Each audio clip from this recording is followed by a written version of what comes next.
Carl and the Meaning of Life. Written and illustrated by Deborah Freedman.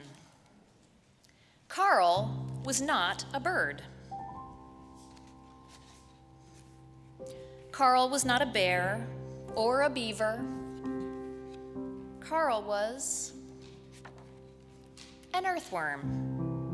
He lived underground, moving, always moving, burrowing, tunneling, digesting dead leaves, feasting and casting, turning hard dirt into fluffy soil, day after day. "Why?" asked a field mouse gathering seeds. "Why do you do that?" Why? Carl did not know why. But now he needed to find out. So Carl stopped making fluffy soil. "I'll be right back," he told the field mouse. He spotted a rabbit. Maybe she knew. "Why do I do what I do?" he asked her. "Oh, goodness dear," she said, "I do not know. I do what I do for my babies." But Carl did not have babies. A fox appeared. Carl turned to the fox. "Why do I do what I do?" asked Carl. "Who do I do it for?" "For whom?" replied the fox. "Alas, my meal awaits. I am here for the hunt." But Carl did not want to hunt. "Why are you talking to a fox?" cried a squirrel. Carl was startled. "Because the field mouse is waiting and wants to know what I am here for."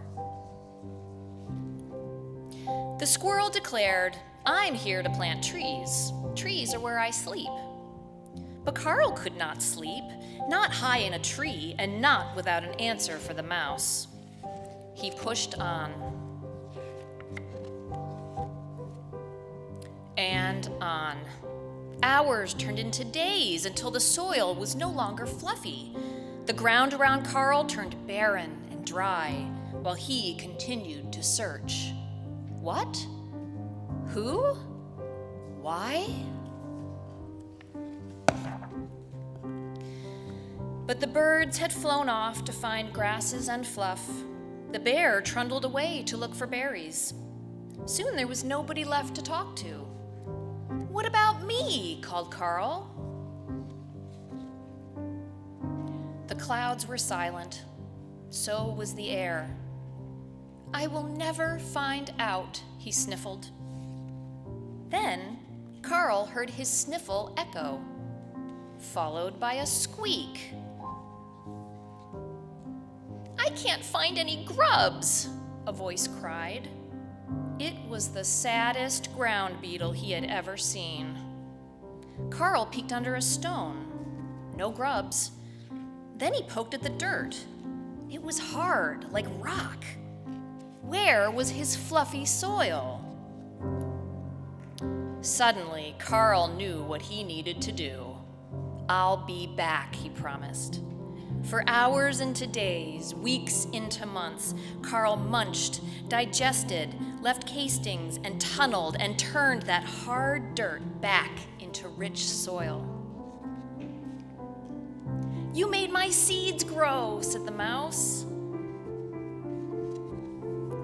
Clover blossomed once again, and the rabbit came back with her kits.